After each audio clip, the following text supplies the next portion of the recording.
এই ভিডিওতে তোমাদের আমি ডিএসসি 3 পলিটিক্যাল সায়েন্স অনার্সের সাজেশন দিয়ে দিচ্ছি। অ্যান্ড সাজেশনসটা একটুখানি অন্যরকম। তোমরা এর আগে যে সমস্ত সাজেশন ভিডিও দেখেছো তার থেকে একটুখানি আলাদা। অ্যাকচুয়ালি আমি একদম টাইম পাচ্ছি না। আমি অ্যাকচুয়ালি ওই উদ্ভট টাইপের কোনো কোশ্চেন্স পোস্ট করে দিয়ে মানে আমার দ্বারা হয় না অ্যাকচুয়ালি। মানে কোনো একটা ভিডিও পোস্ট করতে গেলে আমার একদিন লাগে। সো একদিন সময়টা দেওয়ার পসিবল হচ্ছে না। ওই কারণে জন্য এত ডিটেল বা একটু ডিলে হলো। অ্যান্ড আমি কিছু কথা বলবো, দেন সেগুলো শোনো। যে কোশ্চেন্সগুলো তোমাদের পড়বে সেগুলো এর মধ্যে যে প্রশ্নগুলো আছে সেইগুলোই তোমরা হুবহু দেখতে পাবে। অ্যান্ড অনেকে যারা নতুন তারা হয়তো ভাবছো যে কথাগুলো শুনবো কেন। একটা জিনিস বলে দিই, তোমাদের কাছে যদি আগের বারে ডিএসসি 3 কোশ্চেন্স থাকে সেই কোশ্চেন্সটা তুলে আমার আগের বারের সাজেশনস দেখতে পারো। ক্যালকাটা ইউনিভার্সিটির আন্ডারে ডিএসসি 3-তে যে পরীক্ষাটা হয়েছিল এর আগের বারে, সব প্রশ্ন 5 মার্কসের হোক বা 20 মার্কসের হোক, সব কটা প্রশ্ন হুবাহু dot to dot, line to line, কথা টু কথা, ঠিক যেমনভাবে আমি রেখেছিলাম একটা চেঞ্জ করেনি, হুবাহু তুলে দিয়েছিল। তো ওই বেসিসে তোমাদের কিছু কথা বলবো, দেন সেগুলো ভালো করে শোনো। দেন তারপরে একটুখানি ভালো করে তোমাদের শুনতে হবে, তার কারণ আমি কোশ্চেন্সটা সাজেশনের মধ্যে করে রাখিনি। আগের বারে যে সাজেশন ভিডিওটা পোস্ট করেছিলাম সেই পিডিএফটা দিয়েই তোমাদের সাজেশন বানিয়ে দিচ্ছি। ওই কারণে জন্য একটুখানি সমস্যা হতে পারে, ভালো করে না শুনলে সমস্যা। প্রথমে আমি এখান থেকে ডিসকাস করে দিচ্ছি যে কি করবে তোমরা। দেখো, তোমাদের এরা আগের বারে ডিএসসি 3 মানে লাস্ট বারে ডিএসসি 3 যারা পরীক্ষা দিয়েছে ওদের কোন জায়গাতে প্রশ্ন দিয়েছিল মডেল 1 থেকে। আইনি পরিস্থিতির দৃষ্টিভঙ্গি, এটা 5 মার্কস দিয়েছিল। এই দুটো হচ্ছে কি যে কম্বাইন করে 20 মার্কস দিয়েছিল। এটাও 5 মার্কস দিয়েছিল। নারীবাদ 15 মার্কসের জন্য, এই 20 মার্কসের জন্য দিয়েছিল। তাহলে বাদ বাকি কোন টপিকগুলো পড়ে থাকে? পদ্ধতিগত বিশ্লেষণ, নীতিবাচক দৃষ্টিভঙ্গি বা নেতিবাচকের মধ্যে তো এতগুলো পড়ে, বাট এই টোটাল ওভারঅল টপিকটা দিল প্রশ্নটায়। তাহলে এখান থেকে দুটো টপিক প্লাস এখান থেকে কোনো প্রশ্ন দেয়নি বলতে গেলে, ডিরেক্টলি ইনডিরেক্টলি ঘুরে ফিরে কোনো প্রশ্ন তেমনভাবে দেয়নি। তাহলে এই টপিকটা এবং উত্তর উপনিবেশিকতাবাদ, এই টপিকটা, তাহলে এই 3-4টে টপিক খুব ভালো করে করবে। একটা জিনিস তোমাদের আমি বলে দিই, সেটা হচ্ছে কি যে ক্যালকাটা ইউনিভার্সিটি এমন করে না যে ধরো আইনি প্রতিষ্ঠানের দৃষ্টিভঙ্গি থেকে এর আগের বারে প্রশ্ন দিয়েছে, সেই প্রশ্ন বা এই টপিকটা আবার এইবারে দেবে না, এমন কিন্তু করে না। কেমন করে, ধরো আইনি প্রতিষ্ঠানের দৃষ্টিভঙ্গি থেকে একটা প্রশ্ন দিয়েছিল যে সীমাবদ্ধতা লেখো, এটা 5 মার্কসের জন্য দিয়েছিল। তো তোমাদের আইনি প্রতিষ্ঠানের দৃষ্টিভঙ্গির সীমাবদ্ধতাটা আসবে না, ঠিক আছে? 5 মার্কসের জন্য অ্যাটলিস্ট আসবে না। আসলে আইনি পরিষদের দৃষ্টিভঙ্গি থেকে অন্যভাবে ঘুরিয়ে দেবে তোমাদের প্রশ্ন। তো এমন নয় যে অভিজ্ঞতামূলক দৃষ্টিভঙ্গি থেকে এর আগেবারে প্রশ্ন এসছে মানে এবারে দেবে না, দেবে বাট ঘুরিয়ে দেবে। বাট আমি যেটা বলতে চাইছি, যে টপিকগুলো থেকে প্রশ্ন দেয়নি সেই টপিকগুলো খুব ভালো করে করবে। করার পরে তারপরে হচ্ছে কি এই টপিকগুলো করবে যেগুলো আগের বারে তুলেছিল এই সমস্ত টপিক থেকে। বোঝা গেছে? বুঝতে পেরেছি? না বুঝতে পারলে টেক্সট করবে, মানে কমেন্ট করবে। তাহলে এখান থেকে তাহলে কোন কোন টপিকগুলো পড়ে রয়েছে? নেতিবাচক, পদ্ধতিমূলক বিশ্লেষণ, পদ্ধতিগত বিশ্লেষণ, সমাজ কল্যাণবাদ, নয় উদারতিবাদ এবং উত্তর উপনিবেশবাদ। এই কটা টপিক থেকে যে যে প্রশ্নগুলো আমি রেখেছি সেই প্রশ্নগুলো ভালো করে পড়বে। এবার আসি মডিউল 2। মডিউল 2 থেকে দেখো ঐতিহাসিক বস্তুবাদ থেকে পড়েছিল, শ্রেণী সংগ্রাম পড়েছিল, দল বা পার্টি, লেনিন এবং রোসা লুক্সেমবার্গের বিতর্ক পড়েছিল, বিপ্লব সম্পর্কে লেনিন এবং মাওর ব্যাপারটা পড়েছিল। তাহলে কোন জায়গা থেকে পড়েনি? উদ্বৃত্ত মূল্য বা বিচ্ছিন্নতা পড়েনি, শ্রেণী সম্বন্ধে পড়েনি, রাষ্ট্র সম্পর্কে ব্যাপারটা পড়েনি, মার্ক্সের দৃষ্টিভঙ্গি দ্বন্দ্বমূলকটা পড়েনি। তাই যে টপিকগুলো পড়েনি সেই টপিকগুলো হট টপিক বলতে পারো, সেই টপিকগুলো থেকে আগে করবে। দেন ওইগুলো হয়ে যাওয়ার পরে যে প্রশ্নগুলো, এই যেমন দল সম্পর্কে লেনিন এবং লুসেনবার্গের বিতর্ক পড়ে গেছে, তো ওই ডিরেক্টলি যে প্রশ্নটা পড়ে গেছে ওটা করবে না, কিন্তু লেনিন এবং লুসেনবার্গের বিতর্ক সম্পর্কে অন্য যে প্রশ্ন আছে ওইগুলো করবে। আমি বলেও দিচ্ছি এ করার জন্য, যেগুলো আসেনি এর আগের বারে যে টপিকগুলো থেকে, সেই টপিকগুলো হট টপিক। তোমাদের আমি সাজেশনসটা যেহেতু আগের বারের পিডিএফটা থেকেই বানিয়ে দিচ্ছি, তোমরা দেখতেও পাবে যে কোন জায়গায় কোন প্রশ্নটা ছিল, কমন পড়েছে কতটুকু কতটুকু, এটসেট্রা এটসেট্রা। এবার যে সমস্ত টপিকগুলো পড়েনি, যেমন হচ্ছে এখানটায় এই টপিকগুলো পড়েনি, তারপর হচ্ছে আধিপত্য এবং সুশীল সমাজ, গ্রামসি, এটা মোস্ট ইম্পর্টেন্ট। শ্রেণী, দ্বন্দ্বমূলক বস্তুবাদ, বিশাল বিশাল ইম্পর্টেন্ট, ঠিক আছে? এখানে প্রশ্নগুলো দেখে নাও। তোমাদের একটুখানি কষ্ট করতে হবে, জাস্ট যে প্রশ্নগুলো পড়ে গেছিল দেন সেই প্রশ্নগুলো একটুখানি বাদ দিতে হবে। যেমন ওদের ফার্স্টেই যে প্রশ্নটা রাখা ছিল অড হিসেবে, এই প্রশ্নটা হুবাহু কোনো কথা চেঞ্জ করেনি। উদারনীতিবাদে ব্যক্তি স্বাধীনতার শেষ কথা বিবৃতি ব্যাখ্যা করো, এটা পড়ে গেছে হুবাহু। উদারনীতিবাদের ব্যাপারে এটা আর পড়বে না, তোমরা পড়বে উদারনীতিবাদের বিবর্তন আলোচনা করো। বোঝা গেছে? র্যাডিক্যাল নারীবাদটা পড়বে, সমাজ কল্যাণবাদী দৃষ্টিভঙ্গি রাষ্ট্র কিভাবে ভূমিকা পালন করে। ঠিক যেমনভাবে প্রশ্নটা রাখা আছে ঠিক তেমনভাবে পড়বে। ক্যালকাটা ইউনিভার্সিটি কিন্তু এর আগের বারে যে সাজেশনটা পোস্ট করেছিলাম আমি কোনো কথা চেঞ্জ করিনি। তুমি দেখবে যদি প্রশ্ন তোমার কাছে থাকে এই যে কথাটা রাখা আছে একটা কথা চেঞ্জ করেনি। নেক্সট হচ্ছে কি দেখো, নারীবাদের 3টি প্রধান তরঙ্গ আলোচনা করো। প্রশ্নটা বিভিন্নভাবে ঘুরে দিতে পারে। নারীবাদী প্রিয়তন্ত্রকতার নিষ্পেষণ উন্মোচিত করো, যদি ব্যাখ্যা করো, বা রাষ্ট্রবিজ্ঞান পঠন পাঠন নারীবাদ দৃষ্টিভঙ্গি আলোচনা করো। তো নারীবাদ ব্যাপারটা ঘুরে ফিরে দিতে পারে। তোমাদের আগেরবারে নারীবাদের টপিক থেকে পড়েছিল যে নারীবাদ কি একটি রাজনৈতিক বিষয়, সেই প্রশ্নটাও ছিল হুবাহু, আমি দেখিয়ে দিচ্ছি।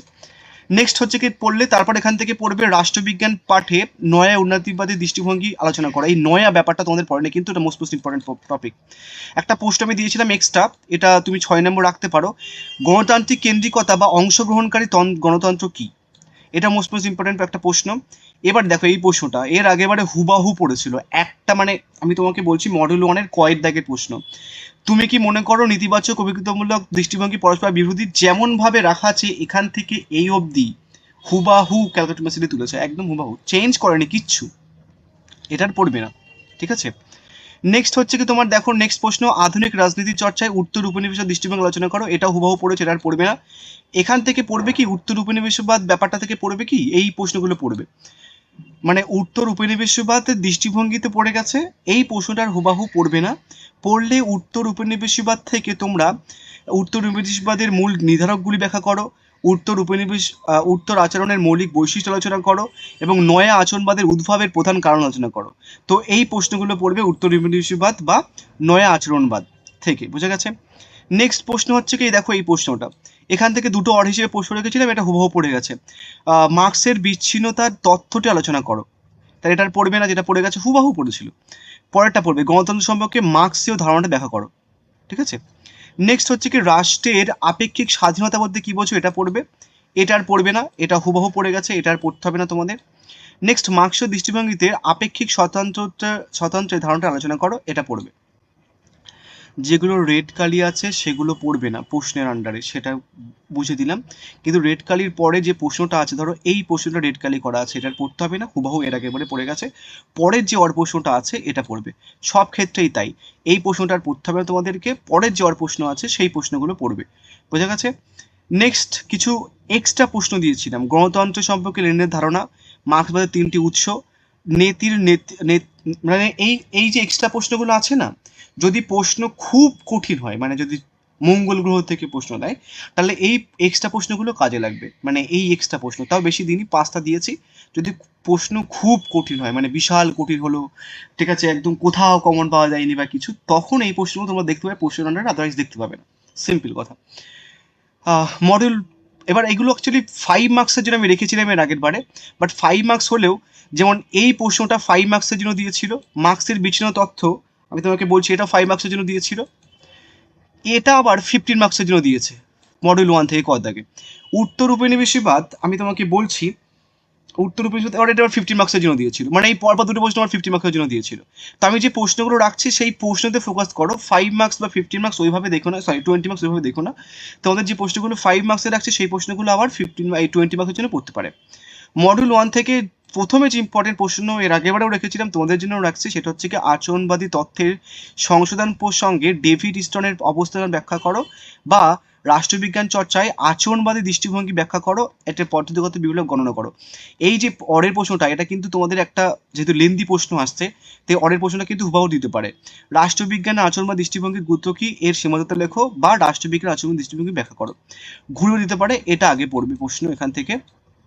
নেক্সট আসছে হচ্ছে কিছু আইনি বিশ্লেষণ ধারণায় আনুষ্ঠানিক রাজনৈতিক কাঠামোর মৌলিক গুরুত্ব লেখো। দেখো এর আগের বারে আইনি প্রতিষ্ঠানের দৃষ্টিভঙ্গি পড়ে গেছে, ওটা আর পড়বে না, মানে দেখো সেকেন্ড যে অল্প প্রশ্ন রাখা ছিল এটা পড়ে গেছে, এটা আর পড়বে না। কিন্তু আইনি প্রতিষ্ঠানের দৃষ্টিভঙ্গি থেকে আর একটা প্রশ্ন হয়, এই প্রথমের প্রশ্নটা এটা পড়বে, এটা হুবাহু পড়ে গেছে, এটা আর পড়বে না, এটা 5 মার্কসের জন্য পড়ে গেছে, দেখা যাচ্ছে প্রশ্ন আছে দেখতে পারো। নেক্সট আসছে হচ্ছে কি এই প্রশ্নটা, রাজনীতি পাঠে নীতিমানবাচক দৃষ্টিভঙ্গির সীমাতে আলোচনা করো, বা পদ্ধতিগত বিশ্লেষণ ও কাঠামো কার্যপ্রণালী ব্যাখ্যা করো। তো এই পদ্ধতিগত বিশ্লেষণ ব্যাপারটা পড়বে, এই কাঠামোগত কার্যপ্রণালী এটা অ্যাভয়েড করতে পারে, তার কারণ কাঠামোগত কার্যপ্রণালী এর আগে পড়ে গেছে। তো তো চাইলে একসাথে দেয় যেহেতু পদ্ধতিগত বিশ্লেষণ ও কাঠামোগত কার্যপ্রণালী দেখে রাখতে পারো। অথবা সে একটা প্রশ্ন দিয়েছি, রাজনীতি পাঠে আদর্শবাদী বা নীতিবানবাচক দৃষ্টিভঙ্গি আলোচনা করো, মানবাচক দৃষ্টিভঙ্গির সাথে আচরণবাদ দৃষ্টিভঙ্গির পার্থক্য লেখো। সো এই দুটো ভালো করে দেখবে, মানে অথবা প্রশ্নটা। নেক্সট এই প্রশ্নটা হুবহু পড়ে গেছে, দেখো আমি তোমাকে বলছি, দাগ নম্বর বলে দিচ্ছি, আহ, একদম হুবাহু মডিউল 1-এর ক্ষয়ের দাগের প্রশ্ন, হুবাহু পড়েছে, কিছু চেঞ্জ করেনি। নেক্সট এই প্রশ্নটাও, এই যে কাঠামোগত আধুনিক রাষ্ট্রবিজ্ঞান চর্চায় কাঠামোগত দৃষ্টিভঙ্গি অবদান ব্যাখ্যা করো, এটা হুবাহু পড়েছে, 5 মার্কের জন্য এটা করতে হবে না। তাহলে দেখো এই দুটো প্রশ্ন বাদ গেল, এটা করতে বললাম একটা প্রশ্ন, এটা করতে বললাম, বাট সেকেন্ড পার্টটা বাদ দিতে বললাম, এখান থেকে এটা করতে বললাম, 4-5টা প্রশ্ন দিয়েছি, বাদ বাকি তোমরা দেখে নেবে। এবার কিছু এক্সট্রা প্রশ্ন দেখো, যদিও আমি এই এক্সট্রা প্রশ্নগুলো হয়তো রেখেছি, বাট তাও এই প্রশ্নটা হয়তো উপরে রাখা আছে এবং হয়তো ওপরে রেখেছি আমি এই প্রশ্নটা, তাও এখানে রেখেছি, তোমরা একটুখানি তোমাদের নিজের মধ্যে করে খাতায় লিখবে। খাতায় লেখার পরে যদি দেখো যে উপরে প্রশ্ন দিয়েছি আবার নিচে আবার এক্সট্রা হিসেবে রেখেছি, বাদ দিতে পারো, ঠিক আছে। এটা হয়তো রেখেছি আমি, তো এটা হয়ে গেল। এক্সট হিসেবে নয়া আচরণবাদের উদ্ভবের প্রধান কারণ, নয়া উত্তর আচরণবাদের মৌলিক বৈশিষ্ট্য, এটাও রাখা আছে হয়তো। নীতিবানবাচক দৃষ্টিভঙ্গির সঙ্গে আচরণ দৃষ্টিভঙ্গির পার্থক্য, এটাও রাখা আছে হয়তো। এইটা করবে ভালো করে, রাষ্ট্রবিজ্ঞান আলোচনায় আচরণবাদী ও সনাতন দৃষ্টিভঙ্গির পার্থক্য লেখো, এটা করবে।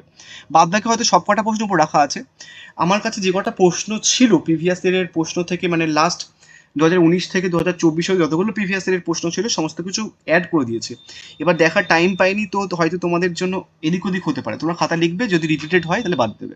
এবার মডিউল 2 থেকে দেখো, মডিউল 2 এর ফার্স্ট প্রশ্নটা ধরো কমন ছিল, বাট হুবাহু কমন ছিল। আবার আমি তোমাকে বলছি, মানে মডিউল 2 এর ফার্স্ট প্রশ্ন আর ক্যালকাটা ইউনিভার্সিটির ডিএসসি 3 এর ফার্স্ট প্রশ্ন এটা ছিল হুবাহু। তো কি পড়েছিল, মার্ক্সীয় তত্ত্বে সমাজ ও সমাজ পরিবর্তনের ভিত্তিতে ঐতিহাসিক বস্তুবাদ বিরোধী ব্যাখ্যা করো, কিছু চেঞ্জ করেনি, শুধু আমি এখানে হাই পেন দেইনি, ক্যালকাটা ইউনিভার্সিটি একটা হাই পেন দিয়েছে, বাদ বাকি একই প্রশ্ন ছিল। এবার তোমরা এই প্রশ্নটার হুবাহু তোমাদের পড়বে না, পড়লে ঐতিহাসিক বস্তুবাদ থেকে বাদ বাকি প্রশ্নগুলো পড়বে।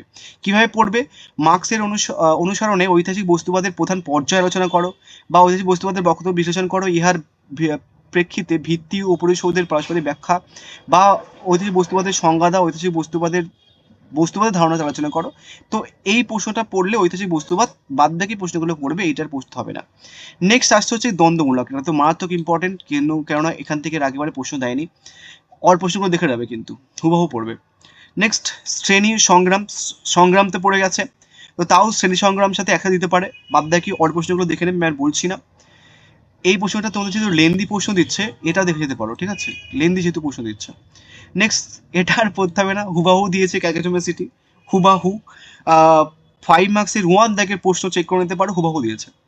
এবার তোমরা যেহেতু এই 4 দাগের প্রশ্নটা, এই প্রশ্নটা হুবাহু দিয়েছে, তোমরা এই প্রশ্নটা করতে হবে না, মানে এই যে লেনিন আর মাওয়ের চিন্তাধারার মূল পার্থক্য দিয়ে দিয়েছে, তোমরা লেনিন আর মাওয়ের চিন্তাধারার পার্থক্যটা না পড়ে তোমরা হচ্ছে কি যে মাওয়ের বিপ্লব তত্ত্ব ব্যাখ্যা করো, বা লেনিনের মানে লেনিনের বিপ্লব তত্ত্ব থেকে কিভাবে স্বতন্ত্র, বা কমিউনিস্ট দল সম্পর্কে লেনিনবাদী নীতি সূত্রায়ন করো, বা হচ্ছে কি তোমার সমাজতান্ত্রিক বিপ্লব সম্পর্কে লেনিনের তথ্য সেপারেট দিতে পারে, মানে লেনিন আর মাও একসাথে দিয়েছে, তোমাদের সেপারেট দিতে পারে ঘুরে ফিরে। তো এই প্রশ্নটার হুবাহু পড়তে হবে না, বাট এর অল্প প্রশ্নগুলো তোমাদের পড়তে হবে। এবার দেখো এই প্রশ্নটা হুবাহু, আমি তোমাকে বলছি কথা থাকে, মডিউল 2 এর ক্ষয়ের দাগের প্রশ্নটা, মানে 5-এর দাগের ক্ষয়ের প্রশ্নটা হুবাহু দিয়েছে, তো এটা আর করতে হবে না, বাট অরের প্রশ্নটা করবে, আধিপত্য এবং সুশীল সমাজ সম্পর্কে গ্রামসি। নেক্সট হচ্ছে কি তোমার রাষ্ট্রের আপেক্ষিক স্বাধিকার বলতে কি বোঝো, এটা মোস্ট ইম্পর্টেন্ট প্রশ্ন। উদ্বৃত্ত মূল্য নীতি সম্পর্কে ব্যাখ্যা করো, উদ্বৃত্ত মূল্য ধারণা করো, মোস্ট ইম্পর্টেন্ট প্রশ্ন। নেক্সট হচ্ছে কি গ্রামসির দ্বারা উপস্থাপিত আধিপত্যের ধারণা ব্যাখ্যা করো, বা পরবর্তী প্রশ্নগুলো দেখে যাবে। নেক্সট হচ্ছে কি তোমার দলীয় সংগঠন কৌশলগত প্রশ্নে লেনিন রুসেমকে বিতর্ক।